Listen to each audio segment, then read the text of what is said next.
início a mais uma conversa com sócios e amigos do Centro de Arqueologia de Almada.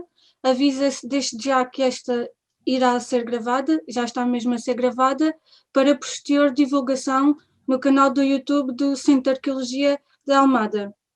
Esta segunda edição em formato online deste ciclo de conversas, intitulada Projeto Ânfora Finder, uma ferramenta digital para o estudo das ânforas romanas, terá 3 convidados, todos eles sócios do centro também.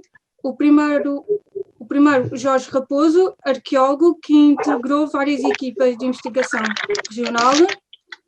José Carlos Quaresma, doutor em Arqueologia e professor auxiliar na Faculdade de Ciências Sociais Humanas na Universidade Nova de Lisboa. E Joel Santos, engenheiro eletrónico e de computadores, e frequenta uma segunda licenciatura em Arqueologia na mesma faculdade, na Faculdade de Ciências Sociais Humanas da Universidade Nova de Lisboa. Agradecemos a vossa presença. Qualquer questão poderá ser colocada no fim da apresentação, e também se agradecia que durante a apresentação desligassem os sons para não criar interferências. E agora irei passar a palavra ao Jorge Raposo. Obrigado, boa tarde. Em primeiro lugar, agradeço à Mariana fazer mais uma vez este papel de coordenação destas conversas, e agradeço também à Eva Blum, que tem sido a grande impulsionadora destas conversas no Centro de Arqueologia de Almada, primeiro no formato presencial e agora no formato online.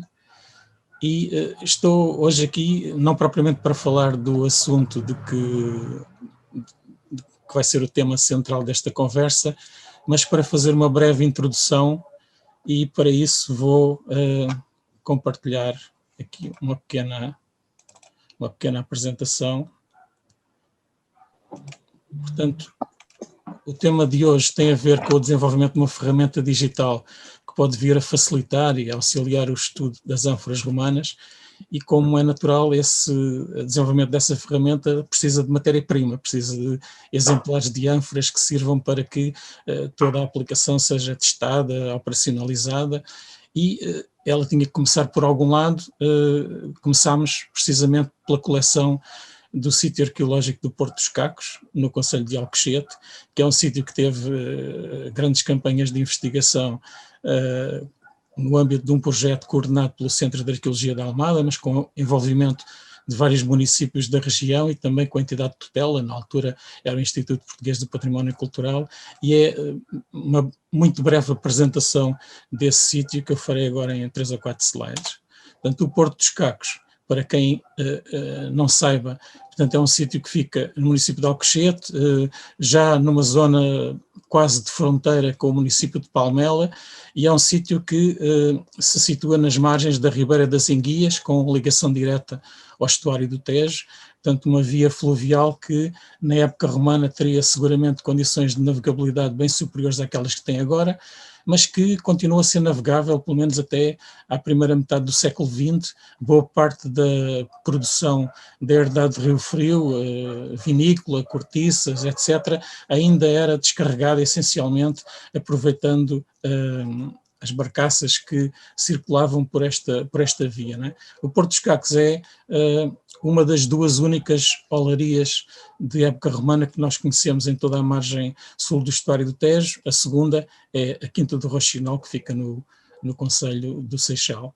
Mas hoje, sinteticamente, o que me traz aqui é o Porto dos Cacos, não é? O Porto dos Cacos é um sítio que foi identificado em 1984, precisamente com base na sua toponímia. Portanto, esta designação Porto dos Cacos era a designação com que este sítio era conhecido pelas pessoas locais, porque de facto estamos na margem da Ribeira das Enguias. Como vos disse, havia aqui um pequeno porto, e como havia muitos cacos à superfície, as pessoas chamavam a isto o Porto dos Cacos.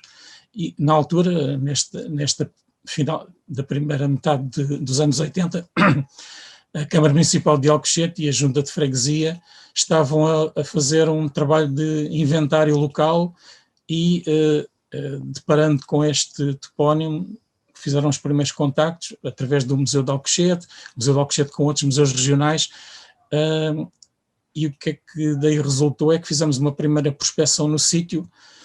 Percebeu-se imediatamente que a cerâmica que ali estava espalhada era cerâmica de cronologia romana, e a partir daí então o projeto foi integrado, o sítio foi integrado num projeto de investigação regional que se desenvolveu desde 1985 até 1991, que permitiu intervenções de campo em vários sítios.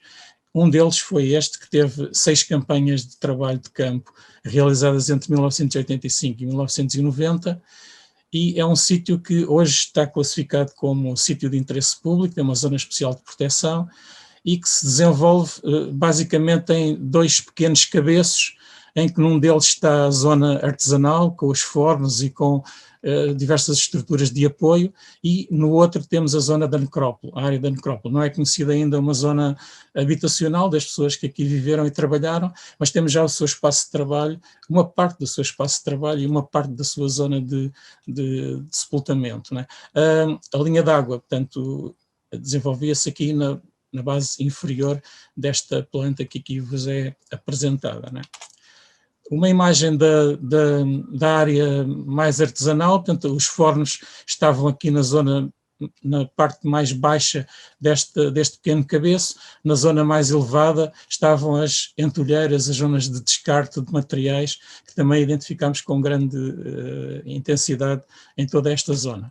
A área da necrópole é uma zona de que nós identificámos nas áreas que foram abertas 37 sepulturas, das quais só 26 é que foram escavadas, porque algumas das outras prolongavam-se para fora das áreas de escavação e, portanto, foram mantidas no terreno para trabalhos futuros, né? Eram essencialmente sepulturas dos séculos IV, do século V, e, como podem ver aqui nesta imagem, a maior parte delas eram sepulturas estruturadas com tesoleiras ou tégulas, com tampas horizontais ou em telhado de 2 águas, como é o caso destas que aqui vemos, mas havia também casos em que a tampa da sepultura era feita com ânforas também, ânforas colocadas na horizontal sobre o corpo. Portanto, temos um exemplo ali a aparecer já em segundo plano da imagem. Uma imagem de um dos fornos que encontramos, neste caso é o primeiro que encontramos, o forno 1, que tem aqui numa imagem em fase intermédia de escavação e depois aqui o aspecto final depois dos trabalhos realizados. É um forno já bastante destruído, temos apenas a base da câmara de combustão. E temos depois uma bateria de 2 outros fornos de maior dimensão do que vimos antes. Destes 2 fornos, apenas este foi escavado.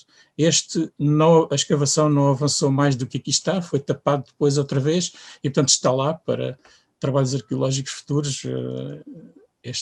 Todo este forno, conhecemos apenas o seu desenho inicial, mas falta toda a estrutura daqui para baixo. Este ainda tinha vestígios da grelha, tinha um pequeno pedaço da câmara de cozedura e depois tem toda a câmara de combustão daqui para baixo.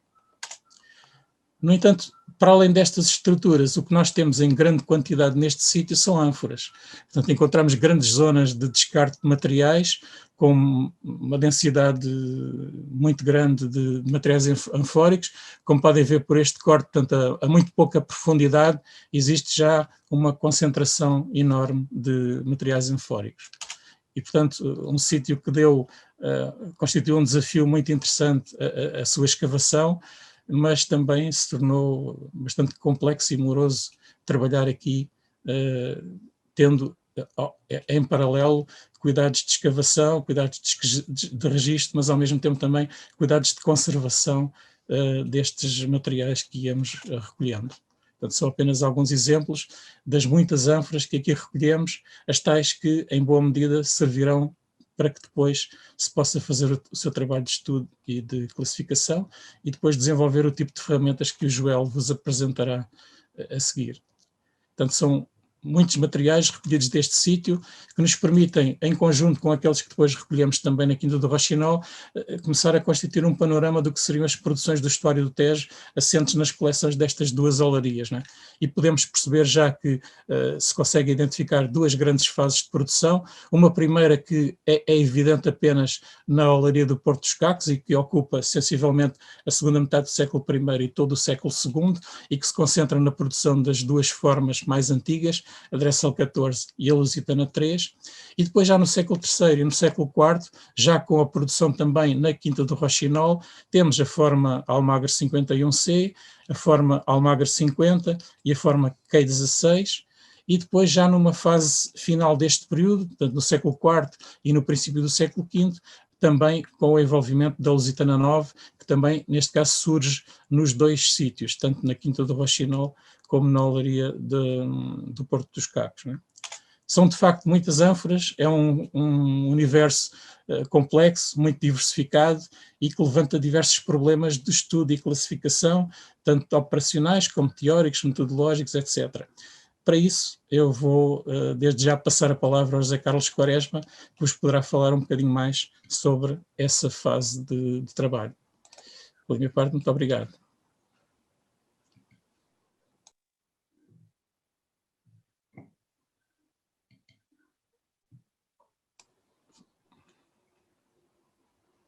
Agora sim, boa tarde.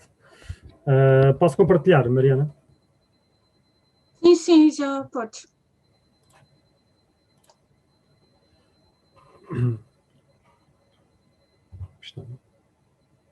Estão a ver? Põe só o ecrã maior, se faz favor, Sim. em modo de apresentação. Deixa eu ver se ele... Vem agora? Sim. Sim. Bom, eu também serei um pouco breve nesta minha intervenção. Isto é um projeto que ainda está numa fase muito inicial, surgiu até de uma forma inesperada um pouco para mim. O Joel Santos é aluno neste momento da licenciatura, foi meu aluno nas cadeiras de primeiro ano, e há sensivelmente um ano teve esta ideia de se poder desenvolver alguma ferramenta deste tipo, que eu próprio já teria ouvido falar. Eu próprio já tinha ouvido falar de algumas destas ferramentas feitas em outros países, ou a serem pensadas. No projeto onde estou ligado, das Baleares, por exemplo, chegamos a ter alguma relação com uma ideia que estava desenvolvida em Espanha, daquilo que ia ouvindo falar muito espaçadamente, sem uma informação muito direta. A ideia tinha que nunca havia grandes sucessos, não é? Numa ferramenta que poderia ser bastante interessante, tanto para alunos como para quem trabalha, não é? Com cerâmicas, com vidros, qualquer que seja, no mundo romano ou noutras tecnologias, e que muitas vezes tem dificuldade quando não domina uma tipologia, tem de trabalhar com várias, não é? E não é fácil dominar a bibliografia, dominar as formas, saber classificar bem. As coisas têm muitas origens geográficas e variações. Aquilo que me parecia que falhava do pouco que ia vendo noutras tentativas tinha a ver com várias questões. Não sendo informático, não sabia dizer o que é que poderia falhar do ponto de vista informático, e aí uma pessoa como o Joel poderá falar muito melhor do que isso, e aqui está, o Diogo, por exemplo, também, não é? Do ponto de vista fotográfico, aí já percebo alguma coisa, e sabia que alguns projetos poderiam estar a falhar um pouco também, por exemplo, estarem a fotografar com telemóvel e não com uma boa câmara digital, com objetiva anexa. Logo aí perdia-se questões de luz, de profundidade, de definição fotográfica, não é? E essa foi uma da questão que nós desenvolvemos, uma ideia que eu tinha logo de início, é que realmente teria de se ter máquina fotográfica, com objetiva, com tripé, trabalhar-se de uma maneira manual com qualidade, tanto diminuindo ao máximo a velocidade com o tripé e aumentando a profundidade de campo.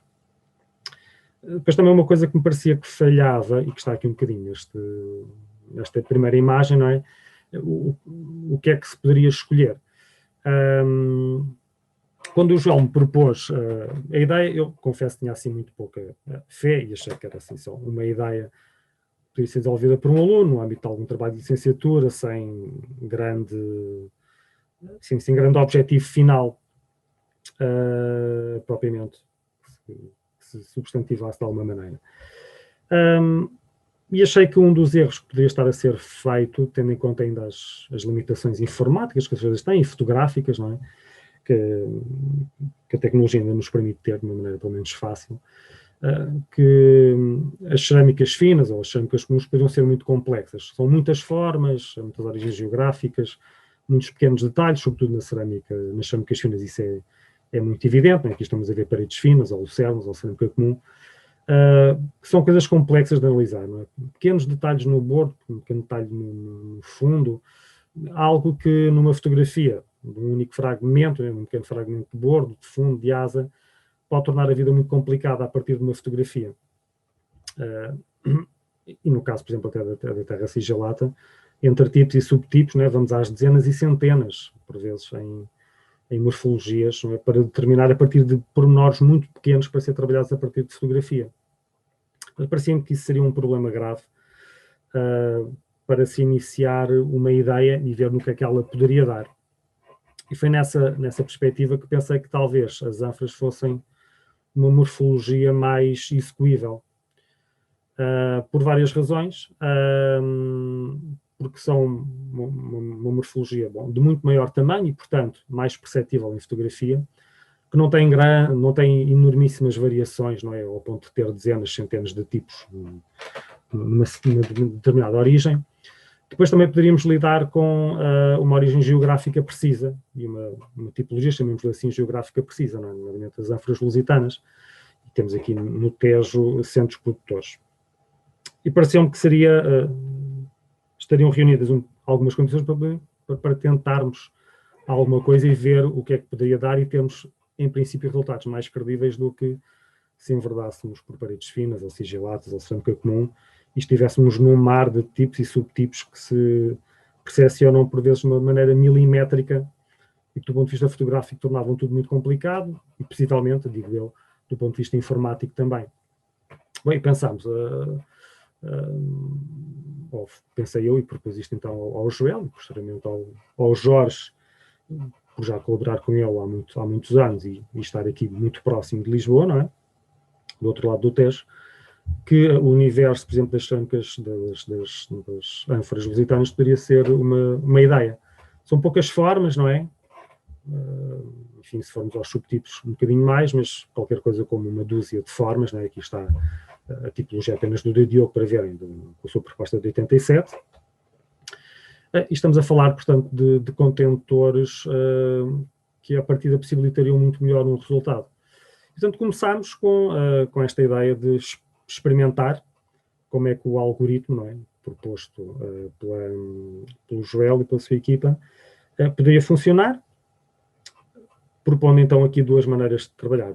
Uma, de um lado, a questão fotográfica, não é, em que dei aqui uma série de orientações, era algo que eu dominava já bem. Funcionámos então com câmaras manuais, com objetiva, com tripé. Portanto, temos aqui já uma maneira estudada de fotografar em relação ao controle de brancos, à profundidade, à velocidade, e depois com o número de fotografias que o Joel determinaria de razoável para o software ir funcionando, para o algoritmo ir funcionando. Portanto, por um lado temos essa questão fotográfica pensada, por outro então, pegar num estudo de caso, onde iríamos começar a trabalhar em série para ensinar o software a classificar. Bom, e tendo em conta que já há muito tempo trabalho também com o Jorge, por causa da Quinta de Rochinol, até sobretudo no Seixal, e entretanto também com o Porto dos Cacos em Alcochete, e por já ser há muito tempo também sócio do Centro de Tecnologia da Almada, pensámos, até pela proximidade e pela facilidade das instalações, que com o Porto dos Cacos, que está, grosso modo, depositado no Centro de Tecnologia da Almada, na Cova da Piedade, poderíamos ter aqui uma facilidade logística de trabalho e começar a perceber o que é que conseguimos fazer. Como disse de início, sem grande esperança, mas muito rapidamente, e o Joel e o Diogo poderão explicar isto muito melhor, começámos a ter resultados muito rápidos, não é? Com algum sucesso estatístico importante. até com as fotografias ainda antigas, não é, que o Jorge nos proporcionou, feitas já há muito tempo em modo analógico. Portanto, o que temos feito, sobretudo para já, é trabalhar com o universo do Porto dos Carros, fotografar muito de cada tipo, não é? O SL14, o Mar 50 Q16, que não estão propriamente separadas na base de dados do Porto dos Carros, não é? A Lusitana 3, a Mar 51C. Um universo relativamente pequeno de formas, não é? Que obviamente pode vir a ser trabalhado no futuro, nos subtipos, não é? E ensinar o software a trabalhar com eles. E que por isso também nos permitiu, acho que é uma das razões de aparentemente ter um sucesso muito maior do que outras tentativas se calhar estão a ter, com, acho que provavelmente erros do ponto de vista da metodologia fotográfica, mas também erros do ponto de vista da escolha da tipologia e da minúcia, não é? A informática tem evoluído bastante, a fotografia também, mas nem sempre a tecnologia está assim tão razoável como por vezes é usada em arqueologia. Às vezes é mais espalhafato tecnológico e propriamente depois eficácia nos resultados. Não é?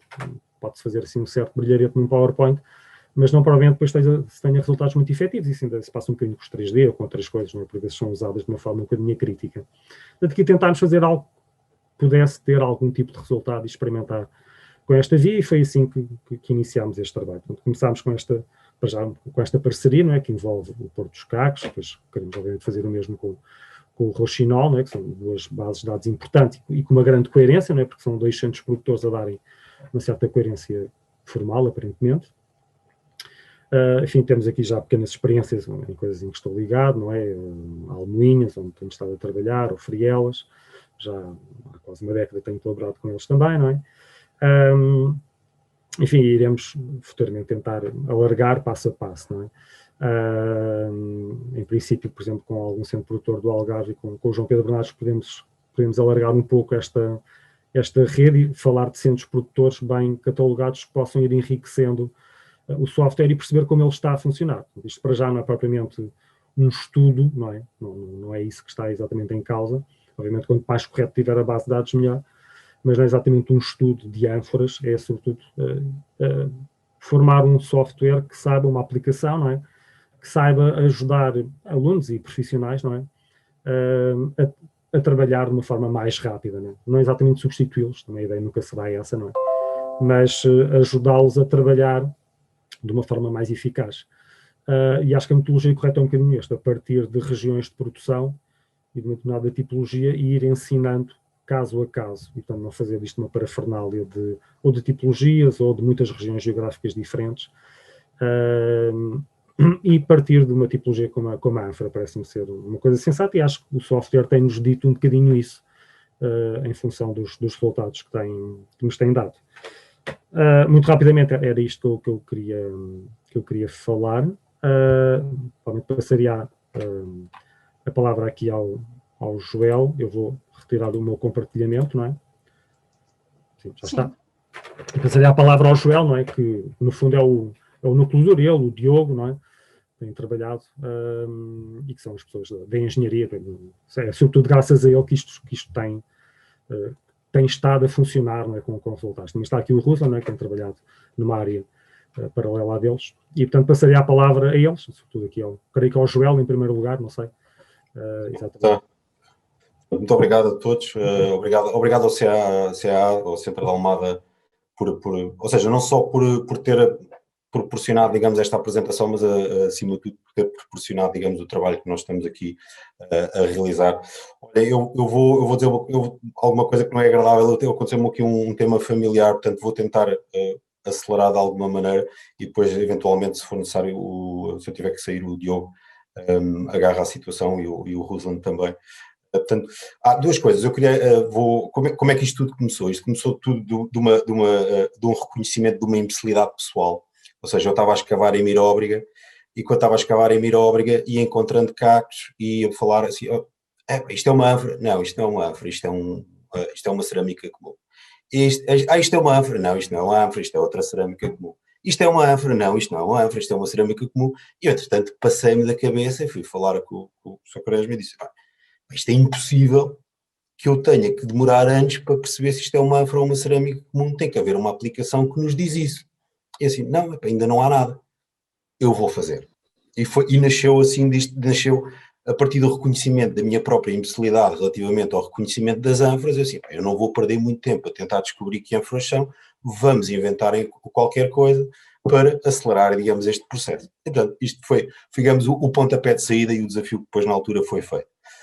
O segundo agradecimento especial que eu queria fazer ao Jorge, porque, embora não seja arqueólogo, passei a tratar os arqueólogos por tu, muito perto, porque a primeira vez que eu conheci o Jorge, eu disse-lhe assim, o Jorge estava a falar comigo e ele vira-se para mim e diz, então, mas como é que você pretende fazer? Eu assim, Jorge, trate-me por tu. E ele diz-me assim, só se me tratares por tu também.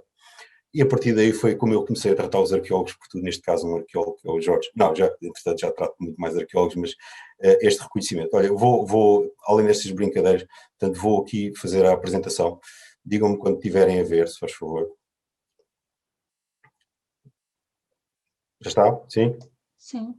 Ok, portanto, então, olha, eu queria, além destes agradecimentos, queria agradecer, digamos, estas duas pessoas aqui da equipa, que é o Diogo e o Ruslan. Eles disseram que apostaram comigo que eu não punha só fotos deles, já perderam a aposta, portanto, estão aqui a vossa foto, rapazes, portanto, vocês são o verdadeiro espírito da equipa, são eles, digamos, os grandes construtores deles, portanto, e o meu obrigado a eles, e a todo o resto da equipa, as Joanas, o Martins, o Paulo, a Andreia, a Ruth, são muitas pessoas que têm colaborado nesta história agora que eu vos vou contar um bocadinho relativamente àquilo que está a ser feito. Portanto, o grande objetivo, digamos, desta aplicação, tem dois objetivos principais. Portanto, na minha cabeça sempre tive isso, não tanto facilitar a minha vida relativamente a esta minha imbecilidade no reconhecimento das ânforas, mas tinha dois grandes objetivos. Um tinha a ver com uma democratização daquilo que é a arqueologia, ou seja, vamos quebrar barreiras, ou seja, eu não tenho que ser o supra-sumo para reconhecer uma ânfora. Ou seja, portanto, um dos grandes objetivos é vamos aproximar as pessoas disto da arqueologia através da tecnologia.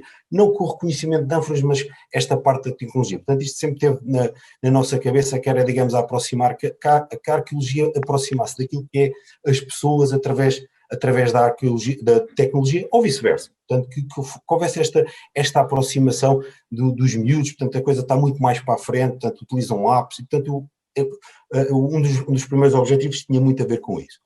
O segundo objetivo era um bocado também quebrar algumas barreiras, ou seja, deixar de eu sou um bom ou um mau arqueólogo porque eu consigo reconhecer ânforas, e eu sou um bom ou um mau arqueólogo para a partir daquilo que eu sei, consigo fazer as minhas interpretações daquilo que estava por trás. Ou seja, eu não é porque eu reconheço à primeira uma L3 ou uma A51C que eu vou ser um bom ou um mau arqueólogo, mas eu vou para lá disso, o que é que eu faço com essa informação? E, portanto, a app tinha um bocado a ver isso, ou seja, acelerar determinadas coisas para não estarmos aqui a perder muito tempo, a investir muito tempo a tentar perceber o que é, mas rapidamente perceber o que é para partir disso e fazer as nossas interpretações a partir disso. Portanto, estes eram um dos grandes objetivos, portanto, era aproximar a democratização dentro daquilo que é a arqueologia, ou seja, rapidamente pôr os alunos, os novos arqueólogos em condições de começar a pensar para lá do reconhecimento da ânfora e daquilo que é a interpretação e, digamos, depois, digamos, esse quebrar de barreiras. Portanto, qual é que foi o primeiro passo? O que é que nós fizemos? Começámos ali na Quinta do Rouxinol, como o professor Quaresma tinha dito, fomos falar com o Jorge, pedimos-lhe algumas fotos emprestadas, ainda não sabíamos o que é que isto dava. Ele mandou-nos cerca de 450 fotos, maioritariamente de A51 e A50, e nós fizemos um primeiro teste com o Diogo na altura, fizemos um primeiro teste e na altura já estávamos a testar 4 tipologias, portanto, embora a maior parte fosse 50 e A51, e deu 75%. Assim, sem nenhum tipo de trabalho. Se for pôr o algoritmo a pensar, deu com 75%, ou seja, 4 tipologias, portanto, se fosse ao calhas, se fosse moeda ao ar, devia dar 25% e ele deu 75% e aquilo foi de tipo logo estrondoso, assim, é por aqui o caminho, ou seja, nós temos agora aqui a trabalhar. Voltámos a falar com o Jorge, entretanto, fomos aumentar, digamos, o nosso segundo passo, então vamos trabalhar no Porto dos Cacos, ou seja, vamos começar no Porto dos Cacos. Porquê no Porto dos Cacos? Porque era aquele que tinha menos fotos de Dressel 14, tínhamos menos fotos de Dressel 14 e Lusitânia 3, e o Porto dos Cacos era o sítio ideal para ir à procura disso, e portanto fomos fazer esta procura. Agora entrando um bocado mais ao detalhe naquilo que é a parte tecnológica que está por trás. O que é o processo de trabalho? Ou seja, o que é que está por trás da construção daquilo que foi, que se calhar é a parte que também interessa mais. Nós conseguimos fotografar aquilo que são os fragmentos de ânforas o máximo possível de maneira a conseguirmos ensinar o algoritmo, porque o algoritmo, embora isto parta de inteligência artificial, portanto estamos a falar de machine learning, sem entrar muito ao detalhe, depois se vocês quiserem podemos entrar, mas ele verdadeiramente não é inteligente, ele é inteligente se nós lhe ensinarmos a aprender, ou seja, isto é uma Lusitana 3, isto é um Dressel 14, portanto ensinarmos, digamos, aquilo que é o algoritmo. Por isso, tínhamos que fotografar determinadas peças ou muitas quantidades de peças, de muitos fragmentos de peças, para quê? Para o algoritmo, primeiro processar, ainda não é o algoritmo, haver um processamento da imagem, de todas estas imagens, eu já vou explicar o que é que isto é. A partir do processamento da imagem, aí sim entra o algoritmo a fazer o treino e teste, daí machine learning, o machine learning vem daí, ou seja, esta capacidade dele aprender com estas imagens, cria um modelo, portanto ele cria um modelo, esta é a parte scary da coisa, portanto é a parte assustadora, porque nós não sabemos bem o que é que ele cria, ou seja, ou melhor, sabemos que cria um modelo, mas não sabemos o que é que ele olha para as fotos, não sabemos se é aqui na forma, se é no bordo, se é na pontinha, isto é um bocado assustador, mas ao mesmo tempo, digamos, é interessante porque nos leva para outros caminhos e umas capacidades que o ser humano efetivamente não tem na velocidade de processamento. Okay?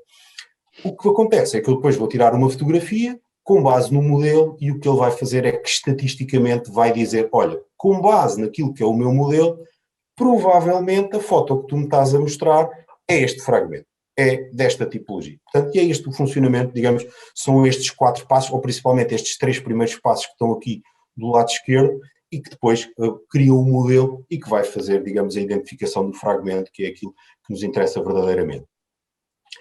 Indo agora um bocado passo a passo. Portanto, as fotografias, o que é que nós fizemos? Pegámos em cada um dos cacos e fotografámos de vários ângulos, assim, isto porquê? Porque no terreno nós não vamos saber se a pessoa tira mais da esquerda, mais da direita. É claro que nós vamos sugerir, olha, se estás a tirar a um fundo, deverias tirar desta maneira. Se estás a tirar a um bordo, deverias tirar daquela maneira. Mas na hora da verdade nós não sabemos como é que a fotografia vai ser tirada. Portanto, aquilo que foi feito é assim, olha, vamos diminuir a probabilidade de erro humano, como, ou seja, fazendo, digamos, os vários ângulos dos vários fragmentos para aumentar a probabilidade de reconhecimento quando no terreno a foto poder ser tirada não tão bem como nós gostaríamos que fosse. Portanto, o primeiro passo foi, digamos, esta procura das fotografias nos vários formatos e para cada fragmento de vários tipos de ângulos. A seguir, fomos então entrar para trabalhar o algoritmo, portanto, não vamos entrar aqui neste detalhe, ou pelo menos não agora, ou podemos entrar mais tarde se vocês quiserem. E fomos então ao processamento da imagem. O que é que foi feito? Começou a trabalhar-se a imagem de todos os tipos, desde tirar o fundo, ver formatos, portanto foi um trabalho muito demorado, para vocês terem uma ideia, nós reunimos há cerca de 1 ano e meio, todos os fins de semana com o Diogo e com o Ruslan, sempre a trabalhar sempre na melhoria disto, portanto o primeiro trabalho foi processamentos desde é com mais brilho, é com menos brilho, é com mais resolução, é com menos resolução, é preto e branco, é cores, portanto há aqui um processamento da imagem que com base numa aprendizagem também, vamos ver o que é melhor para o algoritmo, ok? E portanto foi desde, é melhor a preto e branco ou é melhor a cores?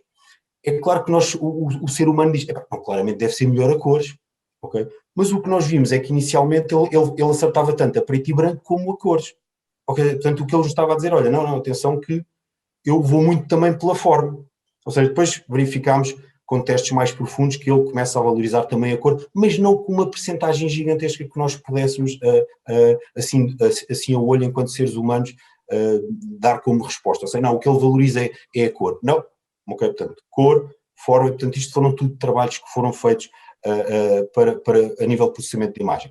Depois houve outro nível de processamento de imagem, ou seja, como nós no terreno também não vamos saber se as pessoas tiram fotos de lateral, landscape, tiram para cima e para baixo, nós quando vamos fazer a otimização temos que transformar as fotos todas em quadrado. Aquilo que vocês estão a ver aqui na foto da direita é quando nós transformamos a foto de quadrado, uma Dressel 14 passa para uma A50 ou algo parecido, ou seja, ele fica tão, aquilo já não se percebe bem o que é e já não é o pedaço ou tem uma forma diferente.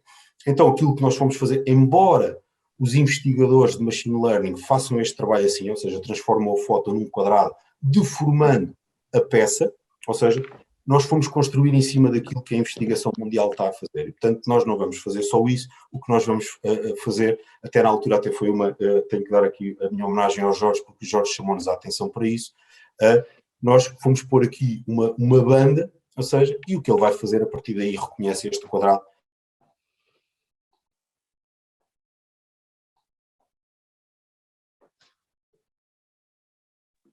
Parece que o Joel deve ter ficado sem internet.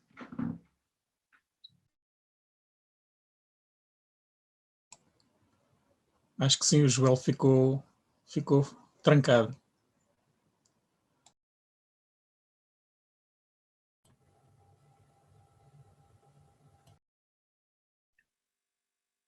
Eu sugiro, se calhar, só esperarmos assim uns minutos para ver se não foi só um problema da internet, mas caso seja algum problema mais sério, eu depois posso avançar com a apresentação.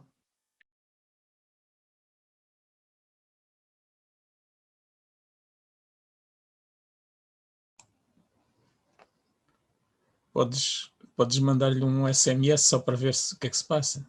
Sim, sim.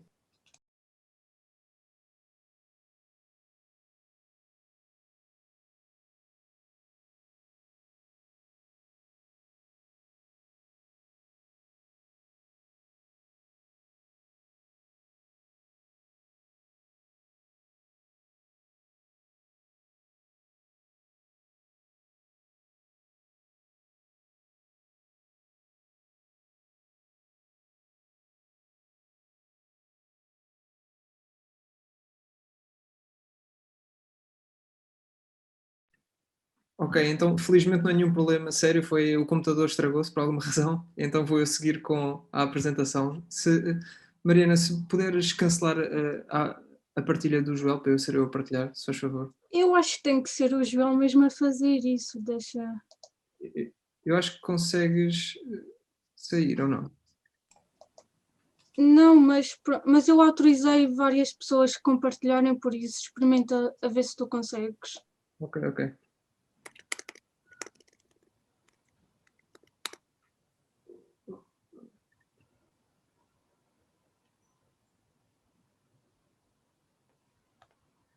Conseguem ver o meu ecrã? Sim. É.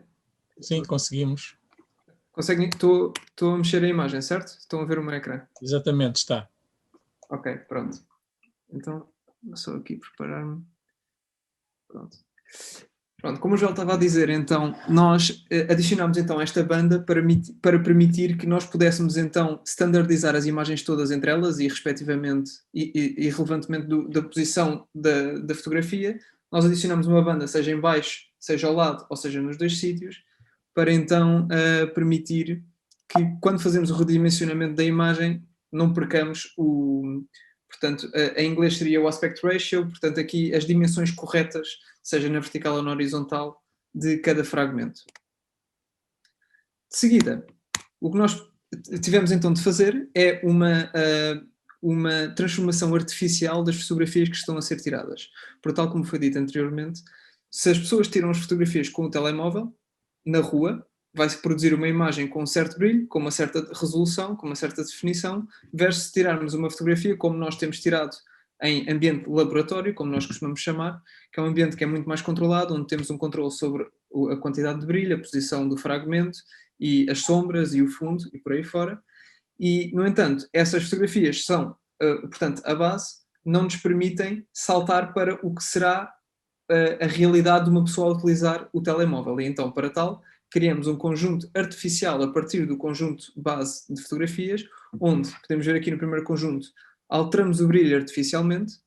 Aqui no conjunto do centro, tiramos a posição do caco do centro para uma posição aleatória e aqui fazemos uma rotação também aleatória do caco em função da imagem, porque os telemóveis, como nós tivemos a oportunidade de testar entre nós, podem aleatoriamente ou arbitrariamente mudar a posição da imagem e, portanto, perde-se outra vez o controle todo. Então, se nós, a priori, tomarmos controle sobre estas variantes todas e dissermos ao modelo, olha, é possível que estes cacos sejam apresentados desta forma, toma isto em consideração. Então ele vai ter uma capacidade de generalização muito superior, porque ele já está a priori preparado para observar essas alterações. Claro está que nós mantemos na mesma o conjunto base, ou seja, nós estendemos o conjunto de fotografias com este conjunto artificial. E isto então permite então olhar para o conjunto laboratório e o conjunto mais real, que seria então uma pessoa a tirar fotografias com o telemóvel. Nós então fizemos o treino e o teste. O treino o treino do modelo consiste em olhar para muitas fotografias e dizer, ok, esta é uma Dressel 14, esta é uma A51, por aí fora, e fazer isto iterativamente durante muito tempo, muitas horas, para o modelo encontrar ou procurar padrões entre as diferentes tipologias nas fotografias que nós fornecemos. Nós mantemos um conjunto de fotografias privado, ou seja, sem... O modelo não observa durante o treino, e esse chamamos o conjunto de teste. E este conjunto permite-nos então validar a qualidade da performance do modelo que nós medimos em termos de accuracy, ou seja, a percentagem de tipo de fotografias que são corretamente classificadas relativamente à sua tipologia. E então o que nós observamos é que, como podemos ver aqui neste conjunto, peço desculpa que eu tenho aqui isto à frente, aqui neste exemplo, treinar durante 50 épocas de treino, que isto é mais ou menos umas 2, 3 horas, o conjunto de treino, que naturalmente o modelo vai, portanto, vai cada vez, como está repetitivamente a ver as mesmas imagens, vai retirar cada vez melhor os padrões e então vai melhorar a sua capacidade de classificação. E aqui podemos ver o exemplo de acima de 95% de accuracy e o conjunto de teste aqui acima dos 90% de classificação. Portanto, no conjunto de teste, os resultados oficiais que nós temos lançados em último lugar são de 94%, mais ou menos, de accuracy total, ou seja, para as 3 tipologias que estamos aqui a considerar, A51, Dressel 14 e L3, temos então um total de 94%. Ou seja, de todas as fotos que nós utilizamos para teste, 94% foram classificadas corretamente relativamente à sua tipologia. No entanto, como o Joel tinha dito também, as diferentes tipologias não têm a mesma quantidade de fotografias, nem de treino, nem de teste. Portanto, normal assumirmos, aliás, é normal não, faz sentido assumirmos que tipologias que têm menos fotografias, ou seja, menos exemplos, vão estar mais limitadas na capacidade que o modelo vai ter para generalizar a partir daí, porque viu menos exemplos do mundo real, portanto, é normal que, dado um novo exemplo, tenha um bocadinho de dúvidas. E isso aqui podemos perfeitamente aqui observar. Por exemplo, a Dressel 14, que é de longe tem mais fotografias de treino e de teste, tem 97% de acerto, ok? E depois a L3 e então a A51. Claro que aqui podemos ver aqui uma diferença, apesar de a L3 ter muito menos fotografias do que a A51, o número de fotografias não é o único problema. Depois, passamos então a uma fase mais de aperfeiçoamento, que foi quando nós começámos a tirar fotografias com o telemóvel, com a nossa aplicação, em modo experimental, a objetos assim, ou calhas. E claro que notámos que ele vive na sua alegoria da caverna de que só conhece ânforas. Portanto, se eu lhe mostro qualquer coisa, ele vai tentar dizer que é uma ânfora, independentemente de ser ou não, porque ele só conhece ânforas, é a realidade dele. E então decidimos então adicionar ao nosso pipeline um novo modelo, que é um modelo que é capaz de distinguir entre o que é ânfora e o que não é. Portanto, utilizamos todas as fotografias que nós temos de ânforas e dissemos, ok, isto tudo são ânforas, e depois fomos buscar um conjunto de tamanho igual, aleatório à internet, de fotografias e, pronto, com alguma certeza de que não vão ser ânforas, e dissemos, isto tudo não são ânforas. Portanto, aprenda a distinguir o que é e o que não é. E então isso permitiu-nos então adicionar este modelo antes do modelo que classifica as ânforas, para então a utilização da aplicação fazer um bocadinho mais de sentido. Ou seja, agora a aplicação não permite tirar fotografias a objetos aleatórios do nosso dia-a-dia e tentar ver que tipo de ânfora é que somos, como nós fizemos tirar fotografias à nossa cara, que ânfora é que tu és hoje. E pronto. Agora esta parte é mais o Joel que está a dominar, portanto... Eu já estou aqui, ó Diogo, se quiseres, tá? Mantens a... Não, assume tu, eu fico aqui a controlar os slides. Assim, olha, desculpem, isto dá mau aspecto, não é? O pessoal da informática e depois cai o computador, portanto isto é tudo, isto é tipo, best of, ok? Portanto, o futuro passa um bocado, nós já estamos a trabalhar com o Porto dos Cacos, parcialmente com a Quinta do Rochinol, com as fotos que o Jorge nos enviou. O futuro é voltarmos quando terminarmos a parte do Porto dos Cacos. Isto, o Covid atrasou aqui bastante, digamos, o nosso pipeline, a nossa ideia era já estar terminada há muito tempo. Vamos à Quinta do Rochinol, também já trabalhámos nas Almoinhas, na Quinta em Loures, e o nosso objetivo era avançarmos agora para mais de 3 sítios, portanto os ambos Lourinho. As cores diferentes é Almoinhas porque é centro de consumo e os outros a vermelho, ou uma cor mais avermelhada, é centro de produtor. As ambos Lourinho também seriam centro de produtor, Miróbriga, centro de consumo, e depois já estivemos a falar também com o João Pedro Bernardes para irmos lá abaixo a São Bartolomeu de Castro Marim para tipologias de ânforas que não há aqui na zona do Tejo. E, portanto, trabalharmos também com as A51AB, portanto, e outro tipo de tipologias que não há. Portanto, digamos, este é o nosso pipeline. Infelizmente, as datas saltaram todas, a gente já queria ter isto muito mais avançado, mas com o Covid isto atrasou bastante e, portanto, as datas que tínhamos previstas estão sempre a atrasar, portanto, vamos esperar que isto verdadeiramente pare para voltar a fazer os planeamentos como tínhamos feito no passado, com mais rigidez e que foram funcionando ao longo do tempo. Diogo, queres avançar? Pronto. Agora, a app, eu tenho aqui a app, vou tentar mostrar, digamos, aqui, vou tentar partilhar, despartilha lá, Diogo, pode ser?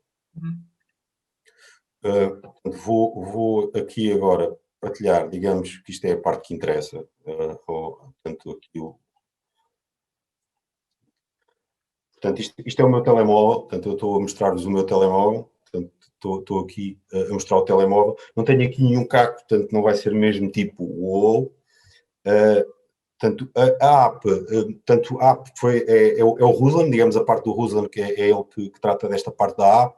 Portanto, esta parte está em inglês, mas portanto, já tem aquelas coisas banais das apps, que eu consigo mudar a língua, portanto, meto a língua. Portanto, esta primeira parte é um bocado, ou seja, como é que utiliza, portanto, a ensinar a utilizar, depois como otimizar a execução, aquilo que nós tínhamos dito anteriormente, ou seja, se tirares de um board, tira assim, se tirares de um fundo, tira assado, se tirares de uma asa, tiras daquela maneira, mas mesmo assim, como eu não vi isso, porque entrei depois, mas o Diogo mostrou-vos que a gente roda a foto precisamente porque não temos a certeza se as pessoas vão fazer de acordo com o que nós queremos. Aqui também temos, digamos, a quantidade de ânforas que já estão a ser trabalhadas, portanto, a 51C, a Dressel 14 e a Lusitana 3 já são reconhecíveis, as outras estão em desenvolvimento, portanto, aqui estão todas as lusitanas, portanto, e algumas que não estão sequer a ser trabalhadas, e isto liga diretamente com o site do Amphorex Hispania, portanto, já tinha sido inventada a roda, portanto, manda diretamente àquilo que eram, digamos, as informações sobre cada uma das ânforas, portanto, aqui esta parte está bastante simples, isto pode ser bastante melhorado. Há bocado o Diogo estava a falar, digamos, que ânfora é você? Isto pode ser interessante para aproximar o público, ou seja, que tipo de ânfora és tu? Tira uma foto à minha cara e divirte-me. Portanto, aproximar, digamos, esta parte da tecnologia, não só, digamos, para os investigadores e para os estudiosos, mas também do grande público.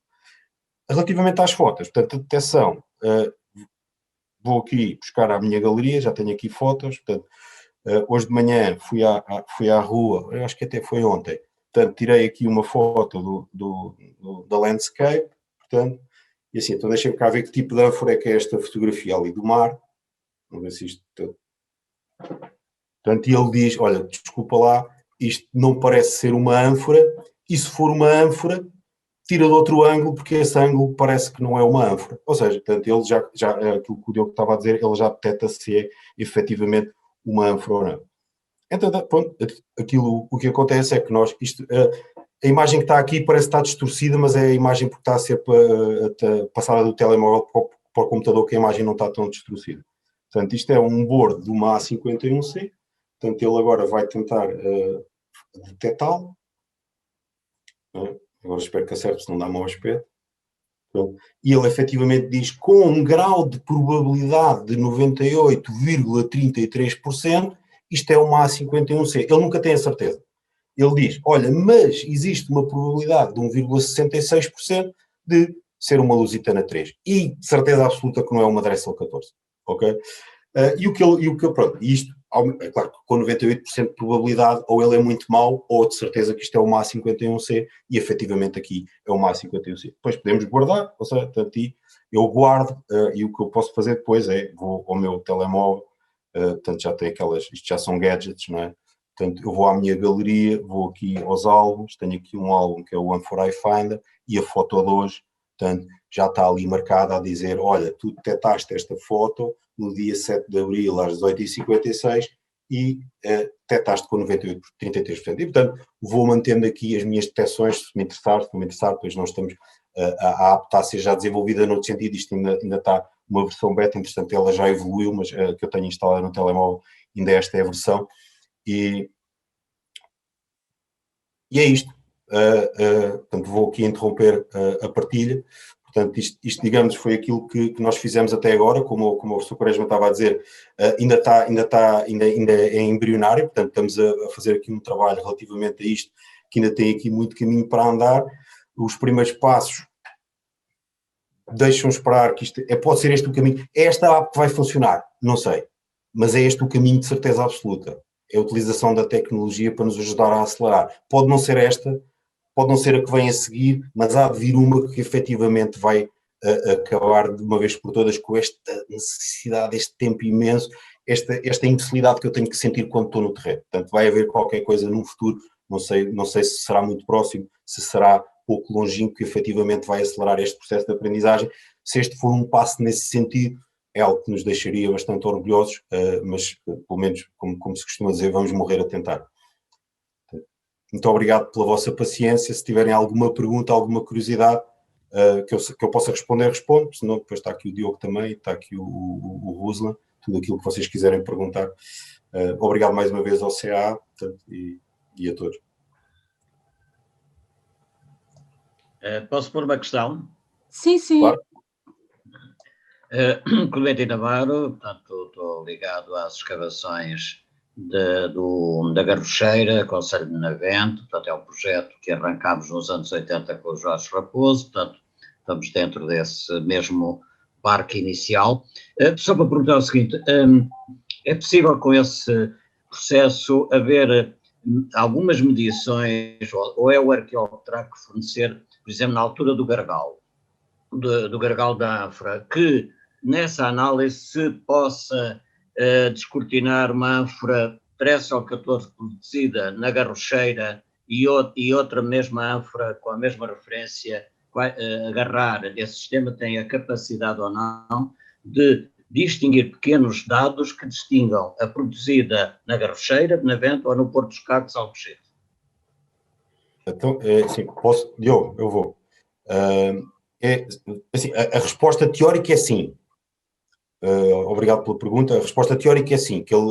Agora, mais uma vez, eles não são inteligentes, nós pessoas somos inteligentes e nós podemos ensinar o algoritmo. Se nós lhe ensinarmos, olha, as Dressel 14 da Garrocheira são assim, assim e assim, as Dressel 14 do Porto Caco são assim, assim e assim, quando ele receber uma foto de um bordo de uma da Garrocheira ou do Porto dos Cacos, ele diz, com uma probabilidade de X, esta Dressel 14 é dali, ou é daquela tipologia. Portanto, se houver diferenças significativas que ele consiga perceber, se não houver essas diferenças, ou se ele não as interpretar, ou se forem, depois podemos ensinar. Isso é um trabalho que se pode fazer. É assim, olha, eu já entendi estas diferenças e podemos acelerar o algoritmo.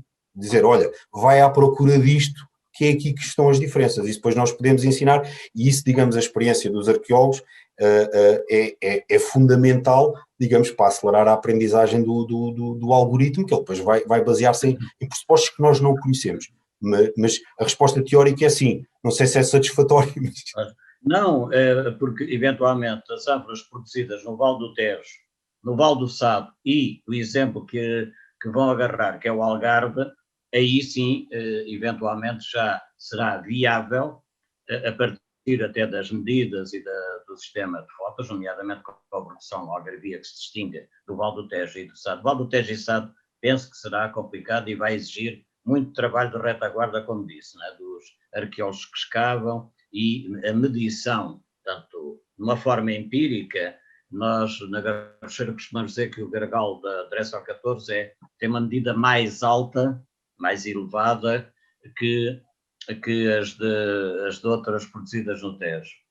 Mas, pronto, isto é sempre tudo muito, muito relativo, até porque temos um colega nosso, que o Jorge conhece bem, o Guilherme Cardoso, que é dos primeiros homens que se inspirou no estudo das ânforas.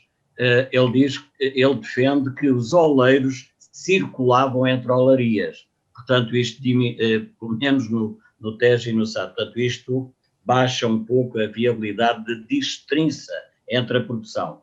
O Algarve, sim, aí notoriamente tem características que, apesar de ser direção 14, quer pelo tamanho, quer pelas características, são, ficam individualizadas em grande parte. Ok, obrigado. Já agora posso só dar Sim. aqui uma ideia ao Clementino. Uma coisa que às vezes falamos e que pode vir a ser feita no futuro, não é? Ao melhorarmos, eles irem melhorando, não é? Este software, era, até por algumas questões que não necessariamente a ver com centros, mas isso também pode ser visto um dia, não é? Mas, por exemplo, um bordo muito próximo entre uma 51C e uma 50, não é? Em que tem ali diâmetros muito próprios de transição, em que vai haver ali um erro, até nós por vezes podemos ficar na dúvida entre uma coisa e outra, não é? Em perfis muito intermédios. E uma das ideias no futuro é nós podemos introduzir questões métricas para além da fotografia. Para já o que damos é uma fotografia com um nome, não é? Ou melhor, damos uma fotografia e ele vai classificar. Mas nós, quando estamos a formar, não é? Só que dizemos uma fotografia, um nome.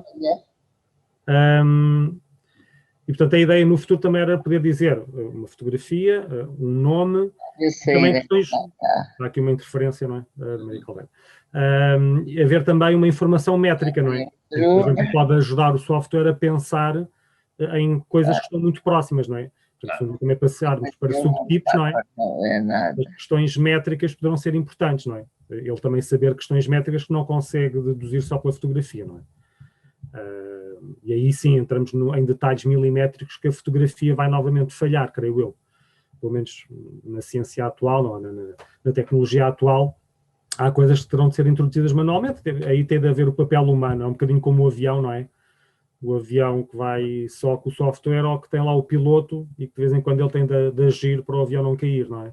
Porque tem de pensar de uma maneira que o computador ainda não consegue fazer.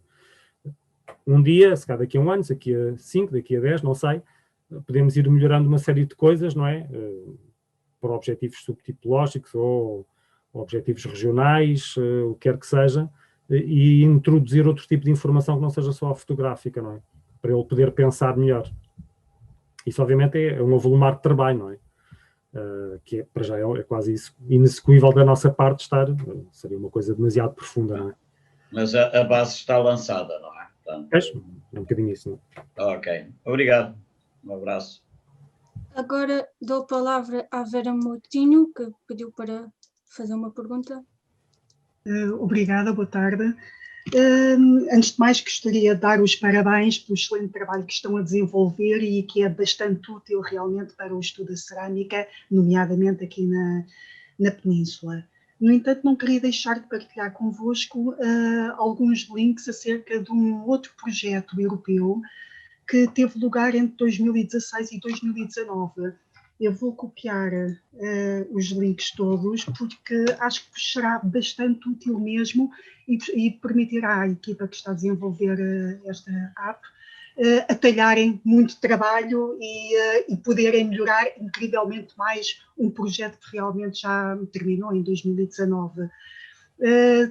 Este projeto que se chama Arcade teve a ver exatamente com o reconhecimento de cerâmica romana também, com base em fotografias, essencialmente, apesar de depois também terem utilizado o 3D. O software, toda a programação está disponível no GitHub, nos links portanto, que já copiei para o chat deste webinar. Assim como também copiei um link para todos os outputs, ou seja, imagem vectorial, os CSV portanto, com os metadados, os modelos 3D também, que creio que será bastante útil. Também segue o link para uma parte da programação em MATLAB, para fazer o chamado Image Recognition e Segmentation, que também vos pode ajudar a atalhar. Algumas coisas eu já percebi perfeitamente pela vossa apresentação, que foi francamente muito clara, e volto a dar os parabéns, que várias coisas vocês já desenvolveram e estão fantásticas. No entanto, há que melhorar cada vez mais e utilizar a informação que já existe por aí. E é nesse aspecto que fico sempre contente por partilhar informação. Obrigada, parabéns mais uma vez. Obrigado, Vera. Obrigado, Vera. Nós já conhecíamos, claro, nós também fomos investigar a coisa, e daqui da parte da Arcade. Então, eu vou, agora vou puxar a brasa à nossa sardinha, não é? Tipo, ela não reconhece as lusitanas. Ou seja, tem um bocado a ver, e vamos parar à mesma coisa, ou seja, portanto, acho que o professor Fabião aqui estava a dizer, ou seja, depende das fotos que a gente lá pôr, assim, naturalmente, depende do volume de informação que a app tiver, e a Arcade é a mesma coisa, ou seja, portanto, a informação que lá está não é suficiente e, portanto, acaba por não... Ou seja, se calhar o algoritmo está por trás, e agradeço imenso, Vera, isto nós já conhecíamos, mas agradeço imenso essa partilha, isto é super brutal, portanto nós também, se for preciso, também partilhamos, porque acho que isto, o crescimento conjunto faz-se através destas partilhas e não de ficar com os segredos, e portanto acho que sim, e vamos construir. Houve coisas que nós não tirámos daqui, portanto, mas até gostávamos se tivéssemos o acesso às pessoas para conversar com elas, para ver o que é que se pode construir em cima disto, não tanto do ponto de vista das fotografias, mas dos algoritmos propriamente dito, era capaz de ser interessante. Terei todo gosto em fornecer-vos os contactos. É, sem Vera, problema. a sério? Sim, sim, sem problema. Vera, olha, vou pôr aqui o meu e a Vera... vou pôr aqui o meu número, portanto, 933013196, portanto, fica aqui para todos. Portanto, Vera, fica à espera, porque acho que sim, acho que isto, trabalharmos em conjunto é mais rápido, não é? Como diz, sozinhos vamos mais... É ao contrário, sozinhos vamos mais rápido, mas juntos vamos mais longe. Ótimo, obrigado. Seguimos em contacto.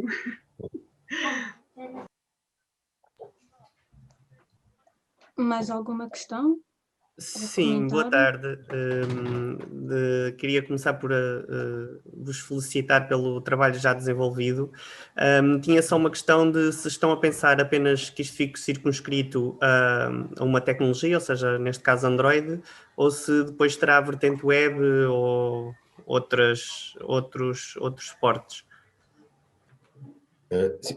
Sérgio, obrigado pela pergunta. É Android, mas o que verdadeiramente está por trás é a parte do algoritmo em si. Portanto, sim, nós já pensámos... Agora, o nosso objetivo principal é que ele seja capaz de reconhecer. Esse é refinar o algoritmo.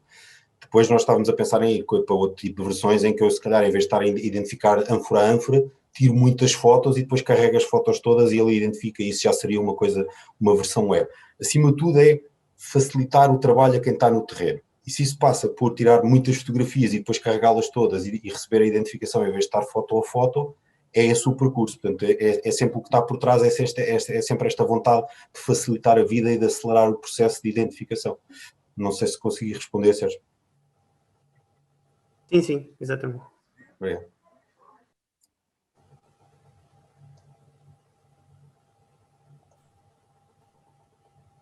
Posso?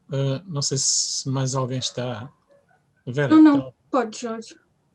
Não, queria só fazer um comentário. Portanto, o Joel apresentou o trabalho e, portanto, mostrou que ele está já numa fase bastante consolidada, mas que ainda tem um caminho longo a percorrer, mas deixou um bocadinho na expectativa qual é o resultado final que isto pode vir a ter.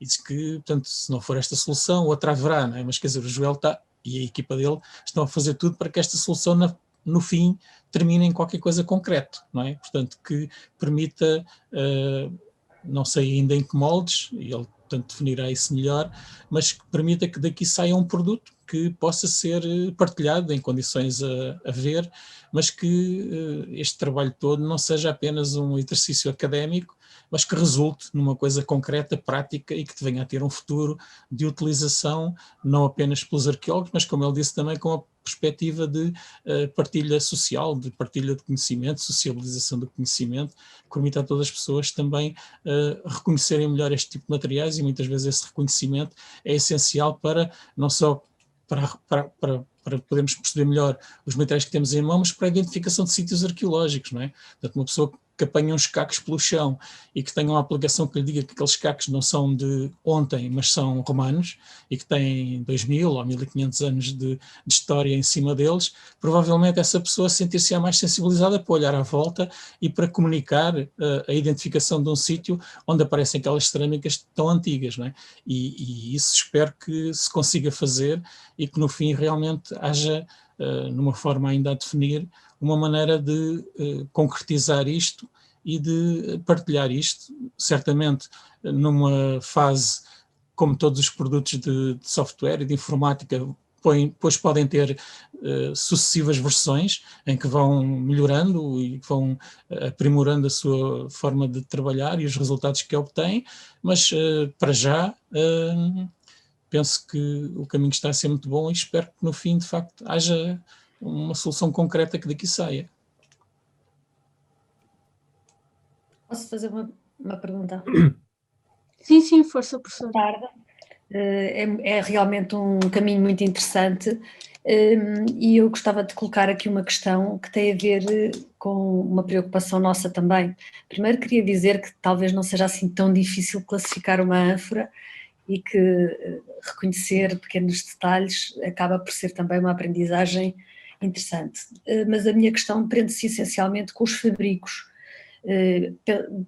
Como mostraram que vão passar para uma etapa do trabalho em que vão ter também informações de centros de consumo, imagino que terão aí depois interesse, eventualmente, não apenas de identificar as formas, e colocando, enfim, sendo essa a perspectiva também do investigador, o fabrico das ânforas é tão importante como a forma, não é? Daí que a minha questão se prende exatamente com esse aspecto, se está previsto e de que forma é que eventualmente uma app deste tipo poderá também ter essa variável ou não, e aí coloca logo algumas limitações para o investigador, mas não, enfim, terá sempre muita utilidade noutros aspectos. E, portanto, era essa a minha questão, era realmente o fabrico, sabendo que tantas formas são depois imitadas e reproduzidas em contextos tão diversificados. Muito obrigada. Não sei se respondo eu, João. Olá, Catarina. Quer dizer, teoricamente podemos pensar nessas coisas, mas não, quer dizer, isso é um trabalho tão grande que só pensando no médio e longo prazo, não é? E obviamente também complexificando equipas, não é? Isto para já é um anteprojeto, não é? Que está a ser pensado de uma forma quase caseira, chamemos-lhe assim, não é? São ideias que podem estar em mente, mas obviamente para já são tecnicamente impossíveis, não é? Ou humanamente impossíveis de estar a ir tanto por aí. E obviamente a questão de referiste bem, a ânfora não é a coisa mais complicada deste mundo comparado com outras tipologias para classificar, não é? Mas a questão também foi para começar a ensinar e se calhar não cair em coisas como 40 ou 50% de probabilidade e a pessoa ficar algo baralhada, sobretudo quando não é da área, pensámos numa coisa que fosse mais fácil de lhe ensinar, obviamente. Claro. Outra hipótese é amanhã isto podia funcionar em sigilata, que seria fantástico para muita gente, não é? Claro. E aflita, não é? O que me parece para já é que, tendo em conta o que é a capacidade fotográfica, não é? Normal, ainda não é muito execuível, ou pelo menos parece que não é, e não pode ainda não ser a forma mais usual. Sobretudo até também depois pensando no utilizador que tem um telemóvel na mão, não é? Que claro. As pessoas hoje em dia têm, e se isso depois iria resultar. Faz conta que até o computador aprendia bem o que eram as sigilatas, não é? Mas aprendia porque nós estávamos a fotografar com máquinas boas e tal. E depois se aparece alguém com uma fotografia de telemóvel, ele pode dizer que já não consegue ver, não é? O suficiente. Portanto, o ideal era podermos chegar um dia a muitas tipologias, a muitas questões regionais tipológicas. Acho que esse é quase um projeto de vida, ou de várias vidas, se calhar, não é? Claro. Posso, Mariana? Sim. Mariana. Clementino, posso só complementar um bocado aquilo que estava a perguntar. É claro que isto, se formos para o fabrico, isto aumenta claramente a quantidade de fotos. O Rui Matelot estava aqui a pôr uma questão interessante que complementa isso. Ele estava aqui a dizer a questão fulcral é a introdução de dados, e efetivamente é a introdução de dados, ou seja, o algoritmo pode ter um determinado nível, pode ser o melhor algoritmo do mundo, se os dados não estiverem disponíveis, se houver, será que as pessoas estão disponíveis a ampliar? Sim, se não houver uma colaboração grande, não vai sair do exercício teórico que o Jorge estava a dizer, aquela disponibilidade que o Jorge teve para aproximar-se, se houver determinados feudos, que não haja uma participação global, um interesse em, seja esta app ou outra qualquer. portanto não é isso, mas vai sempre bater ao mesmo sítio. Se não houver, digamos aqui, um interesse conjunto em que haja aqui uma grande introdução de dados para que qualquer algoritmo que se construa em cima disso consiga trabalhar e consiga ir para outro patamar, não vai passar de um exercício teórico giro, engraçado, serviu para aqui, mas morre aqui. Portanto, passa muito pela partilha e pela coragem de os dados existem, vamos lá partilhá-los, portanto, que passa muito por aí também, e podemos chegar efetivamente aos fabricos se houver essa vontade. Depois entra aquilo que o professor Pereira me estava a dizer, que se for só uma pessoa a tirar fotos, está há 200 anos para tirar fotos aqui, portanto, se forem muitas pessoas a colaborar para o mesmo caminho, com esta app ou outra, o caminho faz muito mais rápido. Não sei se respondi, Catarina. Claro que sim. Obrigada. Posso, na continuação? Força.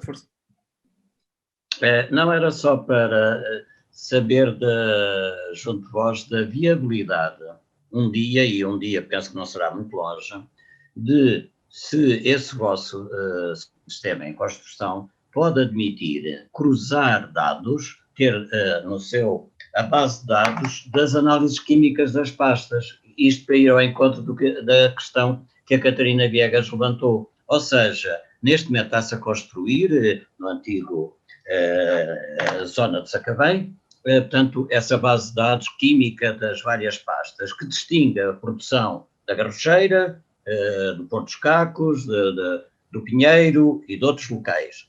Ora, se essa base de dados for introduzida no vosso sistema e refletindo também nessa conjugação de dados, cruzando os dados, poderá, se calhar não tão longe como, não tão a longo prazo, mas terem um instrumento de trabalho que venha ao encontro desse enriquecimento e não ficarmos só por essa via. Portanto, isto se calhar uma tonteria o que eu estou a propor, mas convinha não esquecer que as análises químicas, a grande base de dados está cada vez a alargar-se mais, embora seja um processo caro, dispendioso, como todos nós arqueólogos sabemos, mas talvez seja viável introduzir essa informação com a vossa, não sei.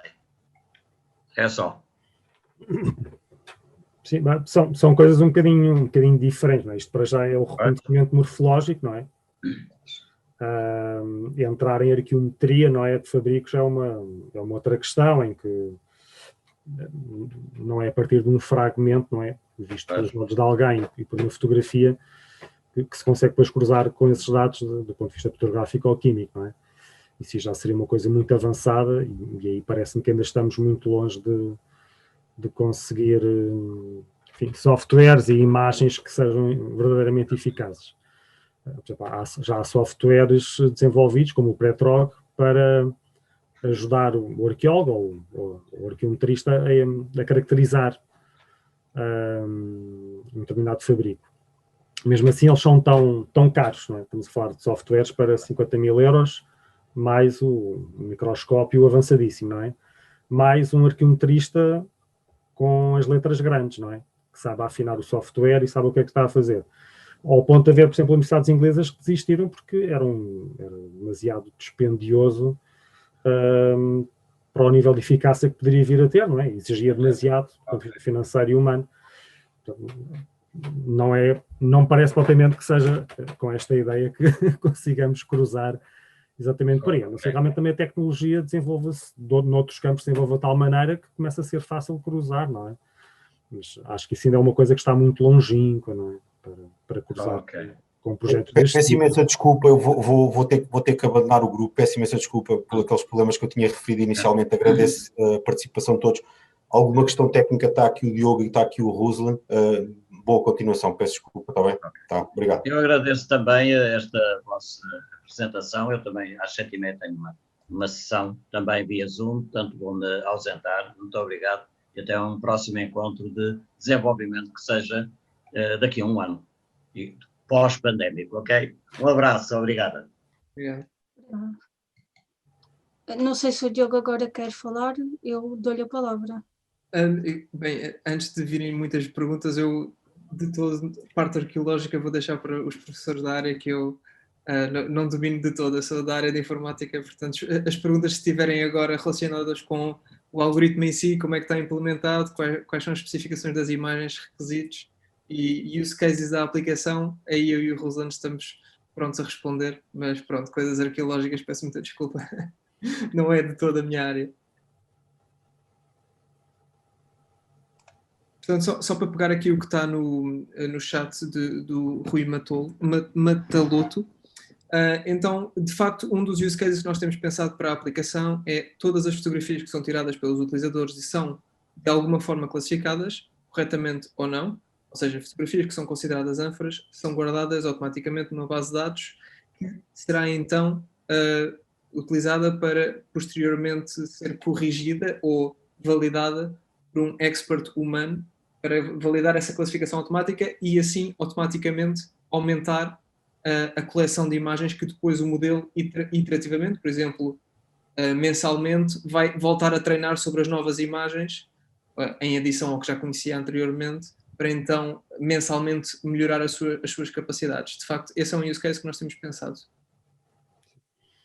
Para além disso, também já aqui a falar de outros use cases, também estávamos a falar, também já discutimos entre nós, e aliás já está a ser recolhido na aplicação, a localização da fotografia para também depois, eventualmente, ter em consideração, seja no algoritmo, ou seja, apenas na aplicação, para, por exemplo, ver ânforas que foram encontradas num determinado sítio, ou que sítios é que foram encontradas uma determinada ânfora, e por aí fora. Isso também é outro use case que está a ser considerado e já está a ser recolhida essa informação.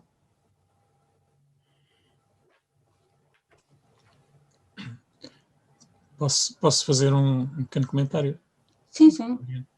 Não, já foram referidas aqui várias vertentes interessantes e que podem, de facto, complexificar tudo isto, mas, quer dizer, para já, a fase que está é de consolidar aquilo com que se começou o projeto, não é? Consolidar este algoritmo de reconhecimento formal e, a partir do momento em que ele esteja mais aperfeiçoado e suficientemente consolidado para todas estas formas, pode-se avançar depois no seu treinamento para distinguir especificidades, pormenores, pequenas subvariantes dentro de cada um dos grandes tipos, e podem-se depois introduzir também outras coisas mais complexas, eventualmente ao nível da questão dos fabricos, por exemplo, mas isso dependerá muito fortemente também das condições de recolha de imagem, que terão que ser certamente muito mais tipificadas do que aquelas que são necessárias apenas para a classificação formal, e portanto tudo isso são desenvolvimentos que eventualmente poderão ser pensados, mas depois desta primeira fase estar consolidada e estabilizada, não é? E portanto neste momento o que interessa basicamente é consolidar aquilo que está feito, não é? Isso certamente conseguir-se-á através do alargamento da base de imagens que existe e do treinamento do próprio sistema para que depois dê resultados, não é? E desse ponto de vista acho que um esquema que permita não só partir destas coleções que foram apresentadas, mas que permita a introdução pelos utilizadores de outras coleções, de outros sítios, poderá vir a dar resultados interessantes muito rapidamente, porque com colaborações de muita gente, como o Joel ainda há pouco disse, produz-se muito trabalho, não é? E portanto não se centraliza tudo isto numa equipa de 4 ou 5 pessoas, não é? E espero que esse possa ser um bom caminho, e acho que se esta sessão servir para mobilizar mais pessoas e depois, em contacto com a equipa que está a desenvolver isto, poder discutir-se quais são as formas melhores para operacionalizar aqui outras colaborações e outras introduções de dados, isso poderá ser muito enriquecedor e poderá ajudar a produzir melhores resultados num espaço de tempo mais curto. Uma das coisas que, por exemplo, pensamos vir a fazer mais proximamente, que agora, como não estava feito no Porto dos Cacos, propriamente, não o fizemos, mas com o tempo iríamos tentar ensinar, por exemplo, distinguir algumas coisas que não estão separadas. Separar a bordo 50 da Q16. Ensiná-lo e perceber se ele realmente aprende ou não, se consegue distinguir. Ou estabelecer variantes, não é, dentro de um tipo e perceber se ele consegue trabalhar com essa informação ou não. essa é algo que nós ainda vamos testar, não é? Passo a passo estamos a perceber também até onde é que ele consegue ir sem começar a ficar baralhado, não é? Ou a inventar respostas erradas, não é essa a ideia, não é? Portanto, esse, por exemplo, é um passo que pensamos dar, não é? Porque é executível, é de prazo, chamamos assim, começar a trabalhar com separar um bocadinho melhor estes tipos, não é? Ou os subtipos, não é? Mas tudo isso também tem que ser feito enfim, com um mínimo de calma para não estarmos a fazer coisas mal, não é? Feitas à pressa, depois também estão a ensinar-lhe mal, não é? E a culpa aí já não seria dele. Tudo isto também existe muito trabalho, enfim, tem havido nos últimos 10, 20 anos muito trabalho a nível tipológico, não só em Portugal, mas em Portugal, para este caso, nos interessa sobretudo Portugal, mas ainda há muito trabalho também do ponto de vista morfológico para fazer, não é? Do ponto de vista genérico ou regional. Também, quanto mais trabalho faltar do ponto de vista dos humanos, não é? Dos anfrólogos, menos podemos ensinar com segurança ao computador. Portanto, a ideia também não é ir demasiado e começar enfim, a tentar ir mais longe do que aquilo que nós ainda hoje podemos ir nós próprios, não é? E não lhe podemos ensinar com segurança. Um passo que realmente está na nossa cabeça, porque esse já vai estando na bibliografia minimamente coerente, é, por exemplo, a separação da AMAR 50 da Q16, que não está feita no Porto dos Cacos, portanto, ele para já não assume porque não aprendeu. Mas se nós lhe ensinarmos perante aquilo que está mais ou menos diagnosticado na bibliografia, o que é uma coisa e o que é outra, vamos ver o que é que ele diz, não é? Se ele depois nas fotografias consegue depois também dizer com eficácia ou não. Não é? Até aí já começamos a entrar num certo nível de minúcia, não é? Para já ele está a separar uma Dressel 14, um bordo Dressel 14, um bordo Lusitana 3, não é? São coisas relativamente diferentes, não é? Mesmo assim, como 50, coisa seja, já revela alguma eficácia também. Mas isso é algo que nós vamos passo a passo perceber, não é? Também com o tempo que temos para introduzir essa informação e perceber também passo a passo como é que ele está a aprender e como é que a equipa da informática também o pode ir melhorando, né? Porque depois também exige da parte deles muitas horas de trabalho, não é? De teste, de aperfeiçoamento, não é?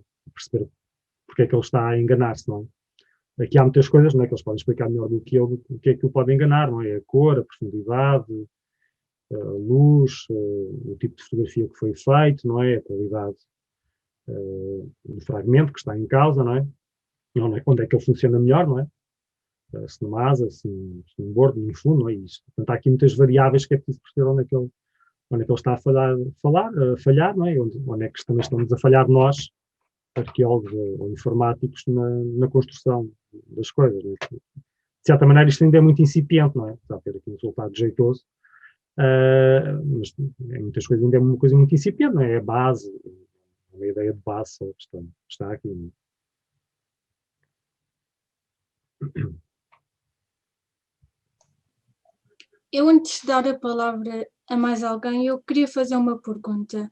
E era a seguinte: se tem perspectivas, e não digo assim para já, mas a longo prazo, da aplicação, por exemplo, ser lançada no Play Store, com acesso a toda a gente, arqueólogos, pessoas que não são arqueólogos, se agora com estas perspectivas dos testes terem corrido muito bem, se já têm pensado nisso. A ideia é um bocadinho essa de um open access, não é? Digamos que ainda estamos longe dessa concretização. Precisamos de melhorá-la muito mais, até para ser também verdadeiramente útil, não é? Ser útil e eficaz. A ideia um dia era poder chegar a um open access. A ideia é um bocadinho essa, não é uma questão financeira, vou tentar aqui em causa, mas ser um open access qualquer também, hoje em dia é importante no mundo universitário, esse tipo de coisas, não é? Da ciência. Mas seria um instrumento acessível, não é? Obviamente isso depois também exige muitas coisas, ou projetos financiados, ou patrocínios, portanto já entramos em outros níveis, não é? De gestão que, para já, estamos muito longe disso, não é? O João é um aluno, não é? O Diogo também tem a sua vida profissional, não é obviamente isto que vivem, não é? Com os trabalhos, é um trabalho muito meritório de entrega, não é?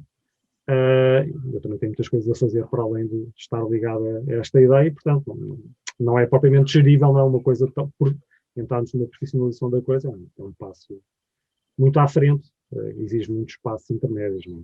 Bom, e tenham sucesso, não é? Mas a ideia era, para concretizar a ideia, é um bocadinho uma ferramenta de Open Access. Não é? Essa é um bocadinho a ideia que está em mente. Sim. Então, sem compromisso, não é? Quem usa não está a pagar. Claro, claro. Não se poderá queixar. Então eu agora pergunto se mais alguém tem alguma pergunta, comentário. Aqui no bate-papo, não sei se... As pessoas têm estado a responder, mas se quiser, dou-lhe a palavra.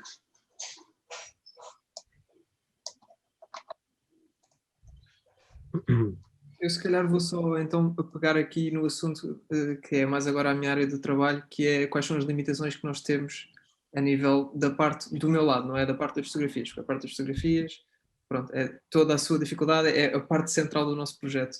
Mas do lado informático, uma grande limitação que nós agora estamos a tentar ultrapassar é passar do ambiente laboratório para o ambiente do mundo real, que é agora o que eu me tenho focado maioritariamente. Ou seja, os resultados que nós vos apresentamos são resultados baseados no ambiente laboratório, que eu chamo laboratório, ou seja, onde as condições das fotografias estão controladas, tanto as fotografias de treino como as fotografias de teste.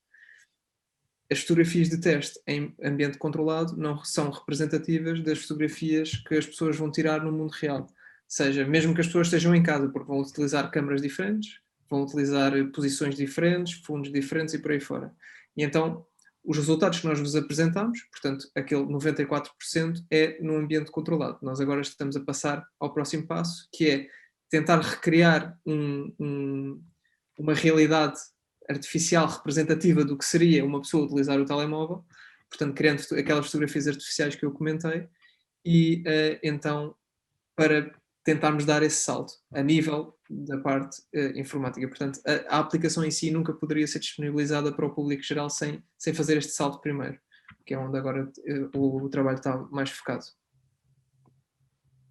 Já agora também o Ruslan ainda não teve a oportunidade de falar, mas ele agora está a trabalhar e eventualmente também vai focar-se na passagem para a Apple Store, portanto não ser só Android, ser também para iOS e eventualmente web-based, porque de facto o modelo não está dependente da plataforma. O modelo está a correr nos servidores da Amazon, portanto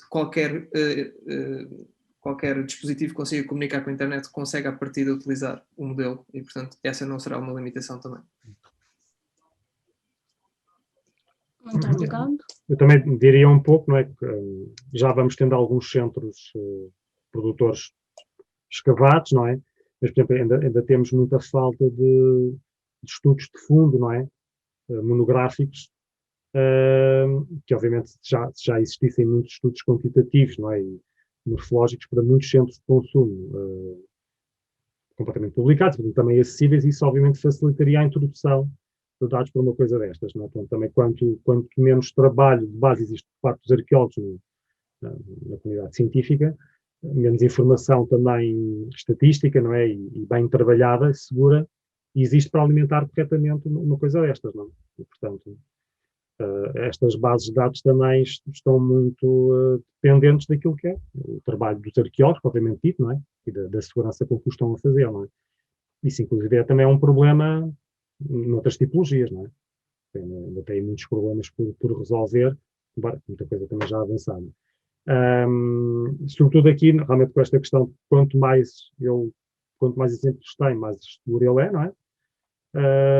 Estudos monográficos de fundo que pudessem ter ideias morfológicas muito, muito precisas, não é? Seriam auxiliares muito úteis, não é? Nesse aspecto também, realmente, não só para a relação de amizade já com o Jorge, há muito tempo, né, da parceria de trabalho que já tinha com ele. Mas também o facto de estar aqui ao pé, juntaram-se as variáveis todas, não é? E já tem realmente ser das pessoas que têm trabalhos mais de fundo para centros de produção com dados, não é, publicados e, portanto, trabalhados, não é? E pensar, portanto, isso dava uma segurança que nos permitia eleger como estudo de caso para enriquecer este software, não é? De uma maneira minimamente segura.